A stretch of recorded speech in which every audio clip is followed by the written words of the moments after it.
ഉണ്ട്. ഒന്നല്ല, ഏട്ടെണ്ണം. പക്ഷേ ആദ്യത്തെ കാസറ്റ് ആറ്റുകാൽ അമ്മ എന്ന് എൻ്റെ പേര് കൊടുത്തു. അത് ഒരു 2-3 മാസത്തെ പരിശ്രമ ഫലം കൊണ്ട് ആ സ്ഥലമൊക്കെ നോക്കി ത്രികാല പൂജയെല്ലാം തൊഴുത് ആ പ്രദേശമൊക്കെ നോക്കി സഞ്ചരിച്ചിട്ടാണ് ആ പാട്ട്.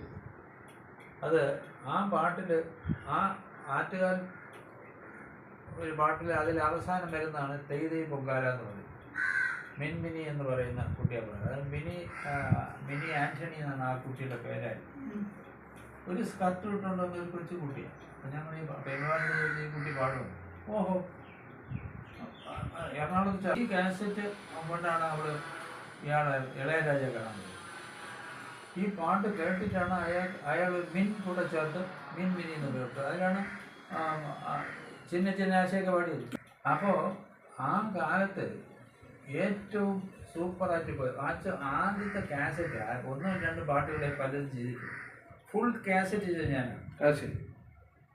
ഫുൾ പാട്ട് എൻ്റെതാണ്. അതിൻ്റെ ആദ്യത്തെ പാട്ട് എനിക്ക് പിടികിട്ടും. പാട്ട് അന്നത്തെ കാലത്ത് എല്ലായിടവും സിനിമ സ്ക്രീനിൽ വരെ അവർ ഇട്ട് അടുപ്പിച്ചുകൊണ്ട് തുടങ്ങി. അന്നത്തെ കാലം അഷ്റഫ് എന്ന് പറയുന്ന എൻ്റെ സുഹൃത്താണ് എൻ്റെ പ്രൊഡ്യൂസർ, അഷ്റഫ് ശങ്കർ. അപ്പോൾ അവർ അന്നത്തെ കാലത്ത് അവർക്ക് സ്വാധീനമുള്ളതുകൊണ്ട് അവിടെയൊക്കെ മറ്റേ വൺ റീലുണ്ടല്ലോ, മറ്റേ സിനിമ തുടങ്ങുന്നതിന് മുമ്പ് അതിലൊക്കെ അവർ നല്ലൊരു പരസ്യമൊക്കെ കൊടുത്ത് പോപ്പുലറായി. ആ ഒരു കാസറ്റാണ് രവീന്ദ്രൻ നായർ പ്രസിഡൻ്റായിരുന്നപ്പോൾ ഗിന്നസ് ബുക്കിലൊക്കെ പേര് വരാനായി. മനസ്സിലായി?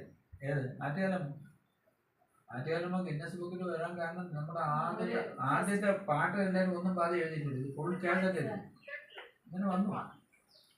അത് ഭഗവതി നന്നായിരിക്കട്ടെ.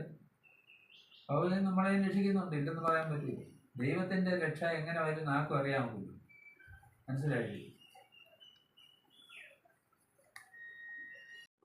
ആറ്റുകാൽ അമ്മയുടെ ചരിത്രം എന്ന് പറയുന്നത് കണ്ണകി ചരിതമാണ്.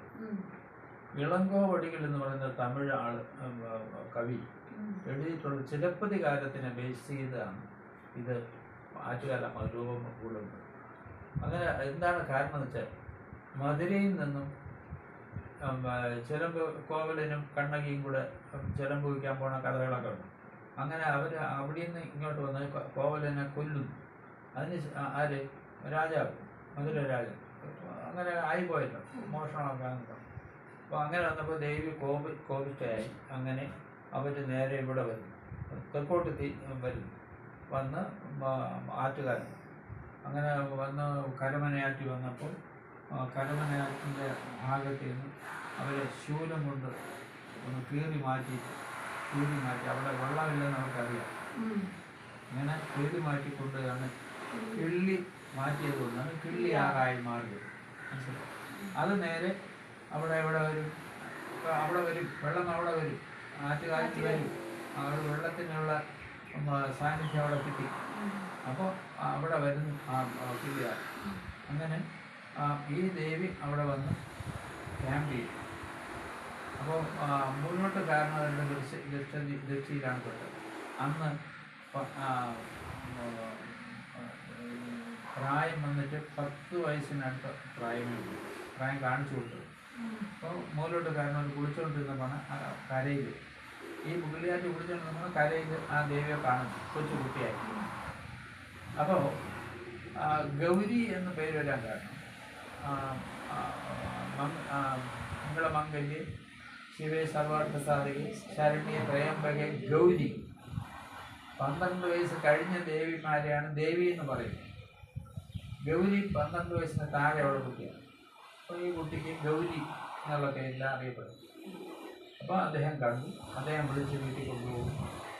അദ്ദേഹം അവിടെ വേണ്ടതെല്ലാം ചെയ്യുന്നു, അപ്രത്യക്ഷമാകുന്നു. അങ്ങനെ അപ്രത്യക്ഷമാകുന്നിടത്തിന് സ്വപ്നം കാണുന്നു, അവിടെ ഒരു ദേവി പ്രതിഷ്ഠ നടക്കും. അതാണ് ഇന്ന് കാണുന്ന ആറ്റുകാലമ്മ. മനസ്സിലായി? പൊങ്കാലയെ കുറിച്ച് പറയണമെന്നില്ല. പച്ചരി, കൈക്കുത്ത് പച്ചരിയാണ് പണ്ട് ഉദ്ദേശിച്ചത്. പുതിയ കലത്തിൽ പൊങ്കാല എന്നുവെച്ചാൽ പുതിയ അടുപ്പ് എന്നുവെച്ചാൽ പുതുകല്ലായിരിക്കും വച്ചിട്ട് പൊങ്കാല. അത് വരുന്നു, കിഴക്ക് നോക്കിയല്ലേ ഇടുള്ളൂ.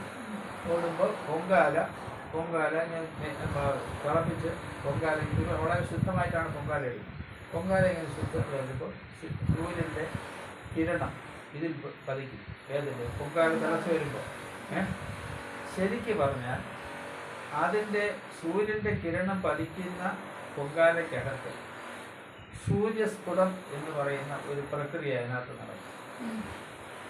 അപ്പോൾ ഇതിന് സൂര്യൻ്റെ കിരണം ഇതിനകത്ത് പതിക്കുന്നുണ്ട്. സൂര്യസ്ഫുടം ചെയ്ത ഒരു ഭക്ഷണക്രമമായിട്ടാണ് അത് രൂപപ്പെടുന്നത്. അപ്പോൾ ഇതിന് വളരെ ഭവ്യതയോടുകൂടിയാണ് ഒരു പൊങ്കാലം നേടിയത്. പൊങ്കാലം പൊങ്ങി മറിയണം, കിഴക്ക് ഭാഗത്തോട്ട് മറിഞ്ഞാൽ പുണ്യമാണ് എന്ന് വരും. അങ്ങനെ അവർ ആക്കി വെച്ചിട്ട് നിവേദ്യം നടത്തി ആ പ്രസാദം സൂര്യസ്ഫുടം ആയതുകൊണ്ട് ആ പ്രസാദം കഴിക്കുമ്പോൾ ഭയങ്കരമായ രുചിയും ആധ്യാത്മികമായ ഉണർവും ആ പ്രസാദത്തിനുണ്ടാവും. മനസ്സിലായി? പ്രദേശം മുഴുവൻ പൊങ്കാല ഇടുന്നു, അതാണ് ഇമ്പോർട്ടൻറ്റ്. അത് ഇതിൻ്റെ ഗുണങ്ങൾ അതിനകത്തുണ്ടാവും.